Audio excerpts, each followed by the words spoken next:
maître de conférence à l'université de Provence, géographe qui vient de publier notamment un livre, l'Allemagne 20 ans après. Et donc nous allons parler de Berlin 20 ans après Boris Grésillon. Vous travaillez beaucoup sur les villes à partir de leur culture.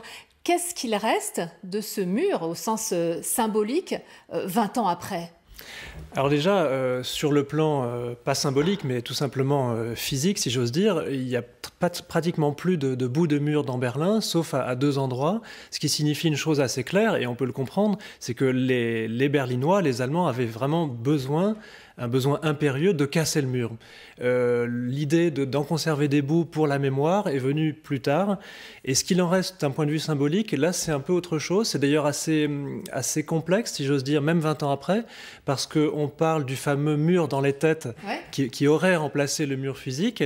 Il est vrai quand même, il faut le dire, je connais assez bien l'Allemagne, y compris la partie orientale de l'Allemagne, il est vrai que pour certains Allemands de l'Est, 20 ans après, c'est encore assez difficile de s'imaginer vivre dans un pays totalement unifié. Je veux dire par là qu'il y a des rancœurs, il y a des ressentiments qui sont dus au fait que le choc du tournant 1989 était extrêmement violent quand même, choc économique, choc social, choc politique. Choc culturel aussi. Choc culturel, bien sûr, les gens étaient en perte de repères et que même 20 ans après, on se rend compte qu'effectivement, comme certains l'avaient dit en 1990, il faudra au moins une génération, voire deux, pour parler d'un pays véritablement unifié. Alors vous qui travaillez sur la culture, ça veut dire quoi que par exemple les artistes ont eu du mal à acquérir les mêmes référents ?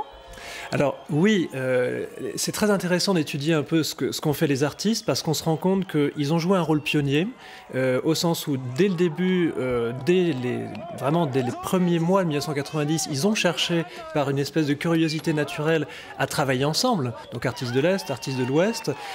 Ça marchait, ça a pu marcher dans la difficulté parce qu'effectivement les référents étaient différents, les traditions culturelles, y compris d'histoire de l'art, étaient différentes. Et ensuite, j'allais dire, c'est un peu comme un couple. Après l'euphorie des premiers baisers, de la première rencontre, eh bien finalement, les gens se sont rendus compte que le dialogue était compliqué, que parfois des tensions apparaissaient, et donc il y a certains couples d'artistes qui ont explosé. Si on parle de l'anniversaire, le 20e, le 10e sont très différents. Sont complètement différents. Moi qui ai eu cette chance de vivre le 10e anniversaire de la chute du mur sous la porte de Brandebourg à Berlin, je peux vous dire que c'était vraiment un anniversaire raté parce que tout simplement le peuple est-allemand, qui est quand même celui qui a fait tomber le mur, grâce aussi à l'aide de notamment M. Gorbatchev, le peuple était oublié.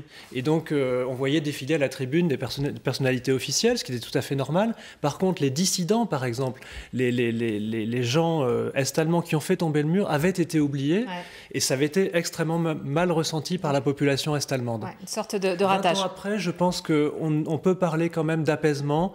Je pense que la commémoration de tout à l'heure sera un peu plus unitaire. Alors on vous retrouve le jeudi 12, Boris Grésillon, dans une librairie pour parler de ce livre, l'Allemagne 20 ans après, à la librairie Saint-Paul, notamment à 18h30 à Marseille. Et puis il y aura bien sûr quelques conférences et expositions, en particulier du côté d'Aix-en-Provence, autour de l'Allemagne et de Berlin. Merci beaucoup. Merci à vous.